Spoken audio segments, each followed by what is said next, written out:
نظم و ترتیب کی اہمیت و افادیت۔ یہ مضمون شائع ہوا ہے ماہنامہ سلطان الفقر لاہور میں۔ تحریر کیا ہے مسز فاطمہ برہان سروری قادری صاحبہ نے۔ لفظ نظم عربی زبان کا لفظ ہے جس کے لغوی معنی ایک لڑی میں پرونا یا ایک سلسلے میں ترتیب دینا کے ہیں۔ لفظ نظم کو عمومی طور پر ضبط کے ساتھ ملا کر پڑھا جاتا ہے۔ ضبط بھی عربی زبان کا لفظ ہے۔ یہ بات چنداں دلائل اور وضاحت کی محتاج نہیں کہ دین و دنیا میں کامیابی کے لیے موضوع منصوبہ بندی، مخصوص و متعین طریقہ کار، ترتیب، اصول و ضوابط، حدود و قیود اور آداب ہوتے ہیں۔ آسان لفظوں میں بیان کیا جائے تو اصول و ضوابط، حدود و قیود، آداب کی پابندی اور منظم انداز میں کام کو سر انجام دینا نظم و ضبط کہلاتا ہے۔ نظم کو وسیع معنوں میں سمجھا جائے تو اس کے دو حصے ہیں، ایک ترتیب و آہنگی اور دوسرا اتحاد۔ مجموعی طور پر اس سے مراد اپنی ظاہری و باطنی شخصیت کو نظم کے رہنما اصولوں کے مطابق ڈھالنا، اپنی زندگی کو ایک خاص رخ کی جانب ترتیب دینا، اپنی سوچ، فطرت اور عمل میں یگانگت اور ہم آہنگی پیدا کرنا ہے۔ اس سے مراد اتحاد قائم کرنا ہے، خواہ وہ ظاہر و باطن کا ہو یا انفرادی و اجتماعی ہو۔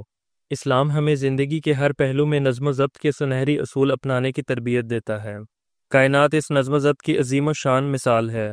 سورج کا طلوع ہونا، رات کا دن میں تبدیل ہونا، چاند کا افق پر ہلال کی صورت میں نمودار ہونا اور پھر ماہ کامل کی صورت اختیار کر لینا، الغرض ہواؤں کا چلنا، موسموں کا بدلنا، پہاڑوں پر جمی ہوئی برف کا پگھلنا اور ندی نالوں کا رواں دواں ہونا، ستاروں کا گردش کرنا، یہ سب نظم و ضبط کے قوانین اور ضابطوں کے مظہر ہیں۔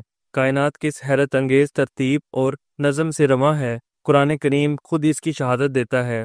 قرآن مجید کی سورہ یاسین کی آیت نمبر 38 اور 39 میں ارشاد باری تعالیٰ ہے، اور سورج ہمیشہ اپنی مقررہ منزل کے لیے بغیر رکے چلتا رہتا ہے۔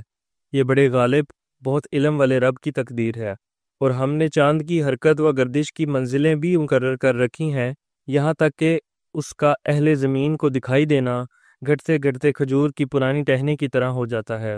نہ سورج کی یہ مجال ہے کہ وہ اپنے مدار کو چھوڑ کر چاند کو جا پکڑے، اور نہ رات ہی دن سے پہلے نمودار ہو سکتی ہے، اور سب ستارے اور سیارے اپنے اپنے مدار میں حرکت پذیر ہیں۔ اگر ختم النبیین حضرت محمد صلی اللہ علیہ وآلہ وسلم کی زندگی کا بغور جائزہ لیں تو آپ صلی اللہ علیہ وآلہ وسلم کی زندگی کا ہر پہلو، خواہ اس کا تعلق گھر کی چار دیواری کے اندر خلوت سے ہو، یا ریاست کے امور سے ہو، یا جنگ کے حکمت عملی سے متعلق ہو، سب میں نظم و ترتیب کا نمایاں اصول جھلکتا ہے۔ سید الشہداء حضرت امام حسین رضی اللہ تعالیٰ عنہ فرماتے ہیں کہ میں نے جب اپنے والد سے جناب رسول صلی اللہ علیہ وآلہ وسلم کے مکان پر تشریف لے جانے کے حالات دریافت کیے تو آپ رضی اللہ تعالیٰ عنہ نے فرمایا، حضور اقدس صلی اللہ علیہ وآلہ وسلم مکان میں تشریف رکھنے کے لیے وقت کو 3 حصوں میں منقسم فرماتے ہیں۔ ایک حصہ اللہ تعالیٰ کی عبادت میں خرچ فرماتے تھے، یعنی نماز وغیرہ پڑھتے تھے۔ دوسرا حصہ گھر والوں کے لیے ادائے حقوق میں خرچ فرماتے تھے، مثلا ان سے ہنسنا بولنا، بات کرنا، ان کے حالات کی تحقیق کرنا۔ تیسرا حصہ اپنی ضروریات اور راحت و آرام کے لیے رکھتے تھے۔ تاہم اس اپنے والے حصے کو بھی 2 حصوں پر اپنے اور لوگوں کے درمیان تقسیم فرما دیتے۔ شمائل ترمذی 314۔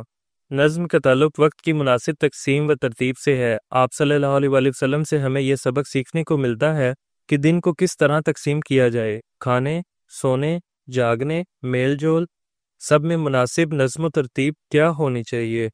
آپ صلی اللہ علیہ وآلہ وسلم رات کی ترتیب اس طرح فرماتے تھے کہ حضرت عائشہ صدیقہ رضی اللہ تعالیٰ عنہا سے مروی ہے، نبی کریم صلی اللہ علیہ وآلہ وسلم رات کے پہلے پہر میں سو جاتے تھے اور آخری پہر میں بیدار ہوتے تھے۔ مسند احمد 25004۔ نظم سے کام کی حسن ادائیگی بڑھتی ہے اور انسان کی شخصیت پر خوشگوار اثرات مرتب ہوتے ہیں۔ حضور علیہ الصلوۃ والسلام کی زندگی سے ہمیں کھانے کی مناسب ترتیب کے متعلق رہنمائی حاصل ہوتی ہے، کیونکہ شہوت معدہ دیگر تمام شہوات کی جڑ ہے۔ نبی پاک صلی اللہ علیہ وآلہ وسلم کا فرمان مبارک ہے، کسی آدمی نے کوئی برتن اپنے پیٹ سے زیادہ برا نہیں بھرا۔ آدمی کے لیے چند لقمے ہی کافی ہیں جو اس کی پیٹھ کو سیدھا رکھ سکیں۔ اگر زیادہ ہی کھانا ضروری ہو تو پیٹ کا 1/3 حصہ کھانے کے لیے، 1/3 پانی کے لیے اور 1/3 سانس لینے کے لیے باقی رکھے۔ جامع ترمذی 2380۔ یہ حضور نبی کریم صلی اللہ علیہ وآلہ وسلم کی ہی تربیت کا نتیجہ تھا کہ آپ صلی اللہ علیہ وآلہ وسلم نے عرب کی وحشی صفت قوم کو زندگی کے ہر معاملے میں نظم و ترتیب اور دیگر اخلاقی صفات سے مالا مال کر کے دنیا کی مہذب و منظم ترین قوم بنا دیا تھا۔ نبی کریم صلی اللہ علیہ وآلہ وسلم کی جنگی امور میں نظم و ضبط اور حکمت عملی کی بات کریں تو غزوہ بدر اور غزوہ تبوک اس کی مثالیں ہیں، جن کا تاریخ میں کوئی ثانی نہیں۔ غزوہ احد میں مسلمانوں کی شکست کی وجہ بھی جنگی نظم جو خود حضور علیہ الصلوۃ والسلام نے مرتب فرمائی تھی کی خلاف ورزی تھی۔ نظم و ضبط کی اہمیت و افادیت قرآن و حدیث کی روح سے بیان کرنے کے بعد یہ جاننا ضروری ہے کہ شب و روز کے اوقات میں اور روزمرہ کے معاملات میں کس طرح نظم و ضبط جاری رکھا جائے۔ کسی بھی عمل میں نظم و ضبط کی پختگی کے لیے ضروری ہے کہ اس عمل میں تسلسل کو برقرار رکھا جائے۔ مثال کے طور پر اگر نظم و ضبط کے ساتھ تمام معاملات طے کرنے کا ارادہ کر لیا ہے اور مناسب ترتیب بھی بنا لی ہے تو ضروری ہے کہ استقامت کے ساتھ اس ترتیب پر عمل کیا جائے۔ عمل میں تسلسل جاری رکھنے کے متعلق ارشاد ہوا، حضرت عائشہ صدیقہ رضی اللہ تعالیٰ عنہا سے روایت ہے کہ رسول اللہ صلی اللہ علیہ وآلہ وسلم نے فرمایا، اللہ تعالیٰ کے ہاں محبوب ترین کام وہ ہے جس پر ہمیشہ عمل کیا جائے اگرچہ وہ قلیل ہو۔ صحیح مسلم 1830۔ سیدنا علی المرتضیٰ کرم اللہ وجہہ کا جب آخری وقت آیا تو آپ رضی اللہ تعالیٰ عنہ نے سیدنا حسن اور سیدنا حسین رضی اللہ تعالیٰ عنہ کو بلایا اور فرمایا، میں تم دونوں کو اللہ تعالیٰ سے ڈرنے اور معاملات میں تسلسل کی وصیت کرتا ہوں۔ مولا کائنات سیدنا علی المرتضیٰ کرم اللہ وجہہ کی اس نصیحت پر غور و فکر کرنے سے یہ راز عیاں ہو جاتا ہے کہ کوئی بھی کام اس وقت تک فائدہ مند نہیں ہو سکتا جب تک مستقل مزاجی کے ساتھ منظم ہو کر اسے سر انجام نہ دیا جائے۔ کامیاب لوگ وہی ہوتے ہیں جو اپنے معاملات کو منظم کرنا جانتے ہیں۔ اگر کوئی شخص اپنی زندگی میں نظم و ترتیب اور اعتدال و توازن نہ کرتا ہو تو ایسا شخص کبھی معاشرے میں اپنی شخصیت کو برقرار نہیں رکھ سکتا اور نہ اس کی قدر و منزلت ہوتی ہے۔ ریاست مدینہ کا نظم و نسق۔ حضور علیہ الصلوۃ والسلام نے نہ صرف ہمیں انفرادی سطح پر منظم ہونے کے سنہری اصول سکھائے بلکہ ریاست مدینہ کی بنیاد ڈال کر ہمیں بحیثیت قوم ایک لڑی میں پرو دیا، جس میں واحد کی طرح ایک سانچے میں ڈال دیا اور ایک ہی جھنڈے تلے جمع کر دیا۔ حضور نبی کریم صلی اللہ علیہ وآلہ وسلم کے عطا کردہ دستور نے ریاست مدینہ کی صورت میں ایک اسلامی فلاحی مملکت کی تشکیل و تنظیم کر کے دنیا کو امن، بقائے باہمی اور خیر و فلاح کا درس دیا۔ کتاب دستور مدینہ اور فلاحی ریاست کا تصور میں ریاست مدینہ کے متعلق لکھا ہے، حضور نبی کریم صلی اللہ علیہ وآلہ وسلم تاریخ انسانیت کی وہ پہلی اور عظیم شخصیت ہیں جنہوں نے دساتیر کی توزیع و تشکیل کے لیے بہترین اصول وضع فرمائے، جن میں مساوات، اظہار رائے کی آزادی، عدل و انصاف، امن و سلامتی اور نظام شورا شامل ہیں۔ آپ صلی اللہ علیہ وآلہ وسلم نے نہ صرف یہ اصول وضع فرمائے بلکہ اپنی زندگی میں ہی انہیں عملی جامہ بھی پہنایا۔ یہ امور حضور صلی اللہ علیہ وآلہ وسلم کی دور اندیشی، فقید المثال فہم و ادراک اور فراست و بصیرت کو ظاہر کرتے ہیں۔ دستور مدینہ اور فلاحی ریاست کا تصور۔ حضور علیہ الصلوۃ والسلام نے مسلمانوں کو متحد کرنے کے لیے بہترین ترتیب مینجمنٹ کے ذریعے ریاست کی بنیاد رکھی، اور آپ صلی اللہ علیہ وآلہ وسلم کے بعد خلفائے راشدین نے اسے وہ عروج عطا کیا جو قابل تحسین ہے۔ خلفائے راشدین میں خصوصاً بالخصوص حضرت عمر رضی اللہ تعالیٰ عنہ نے جس بہترین اور منظم انداز میں ریاست کو مضبوط کیا، مختلف محکمے تشکیل دیے، مختلف نظام متعارف کروائے، وہ رہتی دنیا کے لیے مثالی نمونہ ہے۔ تحریک دعوت فقر کا نظم و نسق۔ تحریک اپنے قائد کی شخصیت کا عکس ہوتی ہے اور اس کی شخصیت کارکنوں کے لیے رول ماڈل یعنی عملی نمونہ ہوتی ہے۔ تحریک دعوت فقر کے بانی و سرپرست اعلیٰ سلطان العاشقین حضرت سخی سلطان محمد نجیب الرحمن مجزلہ الاقدس کو اللہ تعالیٰ نے بے بہا صلاحیتوں سے نوازا ہے۔ نظم و ضبط اور ہر کام کو مناسب ترتیب کے ساتھ سر انجام دینا آپ مجزلہ الاقدس کی شخصیت کا نمایاں وصف ہے۔ آپ مجزلہ الاقدس اپنے مریدین کی تربیت بھی اسی انداز میں فرماتے ہیں کہ ان میں بھی یہ صفت اجاگر ہو جاتی ہے۔ تحریک دعوت فقر موجودہ دور میں بہترین مینجمنٹ اور نظم و ترتیب کی زندہ مثال ہے۔ آپ مجزلہ الاقدس نے تحریک دعوت فقر کی بنیاد اور راہ حق کی تبلیغ و اشاعت کے لیے اپنے مریدین کی تربیت انہی اصولوں پر فرمائی جس طرح حضور علیہ الصلوۃ والسلام نے صحابہ کرام کی تربیت فرمائی۔ ریاست مدینہ کی بنیاد رکھی اور فقر کا پیغام لوگوں تک پہنچایا۔ ریاست مدینہ کو قائم کرنے کا مقصد ہی یہی ہے کہ مسلمانوں کی اپنی ایک پہچان ہو، مسلمان دنیاوی اور اخروی طور پر کامیاب ہوں اور دعوت فقر پوری دنیا میں عام ہو۔ موجودہ دور میں دعوت فقر کا فریضہ حق سلطان العاشقین حضرت سخی سلطان محمد نجیب الرحمن مجدہ الاقدس نے طریق دعوت فقر کی بنیاد رکھ کر ادا فرمایا۔ طریق دعوت فقر ایک غیر سرکاری، غیر سیاسی جماعت ہے جس کا فرقہ واریت سے کوئی تعلق نہیں۔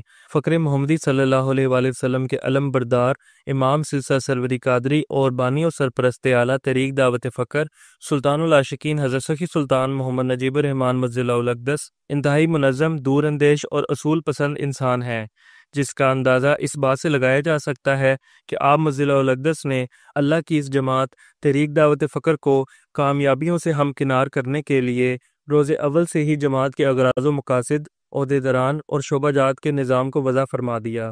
بلا شبہ آپ مجدہ الاقدس اس امر سے بخوبی واقف تھے کہ آنے والے وقت میں یہ جماعت دنیا بھر میں فقر محمدی صلی اللہ علیہ وآلہ وسلم کی تعلیمات کو عام کرنے کا فریضہ سر انجام دے گی، اور لوگ جوک در جوک اس جماعت میں شامل ہو کر دین و دنیا کی فلاح و کامیابی حاصل کریں گے۔ جو افراد طریق دعوت فقر کے شعبہ جات میں اپنے فرائض سر انجام دے رہے ہیں وہ اس بات کے گواہ ہیں کہ سلطان العاشقین مجدہ الاقدس سنت نبی صلی اللہ علیہ وآلہ وسلم کے عین مطابق ہر کام کو منظم اور ترتیب وار سر انجام دیتے ہیں۔ آج طریق دعوت فقر چند افراد سے بڑھ کر لاکھوں کی تعداد پر مشتمل ہے، جس کا صحرا بلا شبہ بانی و سرپرست اعلیٰ طریق دعوت فقر سلطان العاشقین حضرت سخی سلطان محمد نجیب الرحمن کے سر ہے، جنہوں نے بہترین حکمت عملی، نظم و نسق اور ترتیب کی بدولت اللہ کی جماعت کو ایک ایسا انتظامی ڈھانچہ عطا کیا کہ ہر نیا شامل ہونے والا خوش نصیب بآسانی اپنی قابلیت اور صلاحیت کے مطابق اس بات کا انتخاب کر سکتا ہے کہ وہ کس شعبے میں شامل ہو کر پیغام فقر کو عام کرنے میں معاون و مددگار ثابت ہوگا۔ سامعین کے لیے طریق دعوت فقر کے قیام کے اغراض و مقاصد، عہدیداران اور شعبہ جات کی سرسری سی تفصیل پیش کی جا رہی ہے تاکہ ہر شخص غور و فکر کرے کہ اللہ تعالیٰ کی عطا کردہ صلاحیتوں کو بروئے کار لاتے ہوئے وہ کس طرح اللہ کے پیغام کو عوام الناس تک پہنچانے میں اپنا کردار ادا کر سکتا ہے۔ طریق دعوت فقر کے قیام کے اغراض و مقاصد، لقائے الہی اور معرفت الہی کے فریضہ کی ادائیگی، حضور علیہ الصلوۃ والسلام کی مجلس کی حضوری اور ان سے بلا واسطہ فیض حاصل کرنا، تزکیہ نفس، تصفیہ قلب، تجلیہ روح، روحانی پاکیزگی، دنیا اور آخرت میں اللہ کے ہاں کامیابی، عبادات میں قلب کی حضوری، اللہ کے سوا غیر کی محتاجی سے نجات، مقصد حیات میں کامیابی۔ طریق دعوت فقر کا دستوری ڈھانچہ، سلطان العاشقین حضرت سخی سلطان محمد نجیب الرحمن مجدہ الاقدس کا قائم کردہ طریق دعوت فقر کا دستوری ڈھانچہ مندرجہ ذیل ہے۔ مجلس خلفاء، دستور کے آرٹیکل 31 کے تحت سلطان العاشقین حضرت سخی سلطان محمد نجیب الرحمن مجدہ الاقدس کے خلفاء پر مبنی ایک مجلس قائم کی گئی ہے جس کا مقصد تحریک کی رہنمائی اور ہر خلیفہ کے ذمہ مختلف شعبہ جات کی نگرانی ہے۔ انتظامیہ کمیٹی، دستور کے آرٹیکل 32 کے تحت ایک انتظامیہ کمیٹی ہے جو طریق دعوت فقر کا نظم و نسق چلاتی ہے۔ انتظامیہ کمیٹی دستور کے آرٹیکل 37 کے تحت ہر سال دستور کے آرٹیکل 10 تا 15 کے تحت منتخب ہونے والے عہدیداران، منتظم اعلیٰ، صدر، نائب صدر، جنرل سیکرٹری، جوائنٹ سیکرٹری، ترجمان طریق دعوت فقر امور داخلہ اور ترجمان امور خارجہ پر مشتمل ہوتی ہے۔ دستور کے آرٹیکل 33 کے تحت طریق دعوت فقر کا کام مشاورت سے چلانے کے لیے مجلس شورا کی بنیاد رکھی گئی ہے۔ جنرل کونسل کے ممبران کا انتخاب مجلس شورا اپنے حلف کے بعد اہلیت کی بنا پر کثرت رائے سے کرتی ہے۔ طریق دعوت فقر کے شعبہ جات، فقر محمدی صلی اللہ علیہ وآلہ وسلم کے پیغام کو منظم انداز میں ہر خاص و عام تک پہنچانے کے لیے بانی و سرپرست اعلیٰ طریق دعوت فقر سلطان العاشقین حضرت سخی سلطان محمد نجیب الرحمن مجدہ الاقدس نے جماعت میں مختلف شعبہ جات قائم فرمائے تاکہ دور جدید کے تقاضوں کے مطابق دعوت فقر کو ہر سطح پر عام کیا جا سکے۔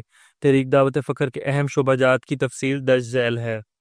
سلطان الفقر پبلیکیشنز، ماہنامہ Sultan ul-Faqr Lahore, Sultan ul-Faqr digital productions, website development wing, شعبہ social media, website promotion wing, شعبہ دعوت و تبلیغ، شعبہ اطلاعات و نشریات، شعبہ ریسرچ اینڈ ڈیولپمنٹ، شعبہ سیکیورٹی، شعبہ بیت المال، شعبہ لنگر، شعبہ بین الاقوامی امور، مرکزی رابطہ کمیٹی، طریق دعوت فقر کے علاقائی دفاتر۔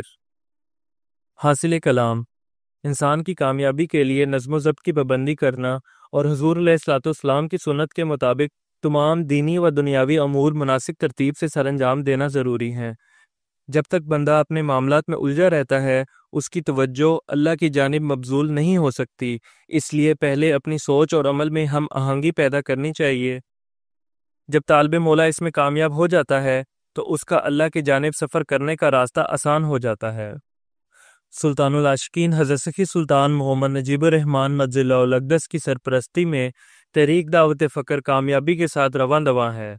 طالب مولا کو چاہیے کہ وہ اپنی تمام تر صلاحیتوں کو بروئے کار لاتے ہوئے تحریک دعوت فقر کے ڈسپلن اور نظم کو قائم رکھنے میں اپنا بھرپور کردار ادا کرے۔ یہی دینی اور دنیاوی کامیابی کی ضمانت ہے۔ استفادہ کتب: سلطان العاشقین، ناشر سلطان الفقر پبلیکیشنز، دستور مدینہ اور فلاحی ریاست کا تصور ڈاکٹر حسن محی الدین قادری۔ اللہ تعالیٰ سے دعا ہے کہ اللہ تعالیٰ ہمیں سلطان العاشقین حضرت سخی سلطان محمد نجیب الرحمن مجل الاقدس کی صحبت سے مستفید ہونے کی توفیق عطا فرمائے۔ آمین فرمائے، آمین فرمائے۔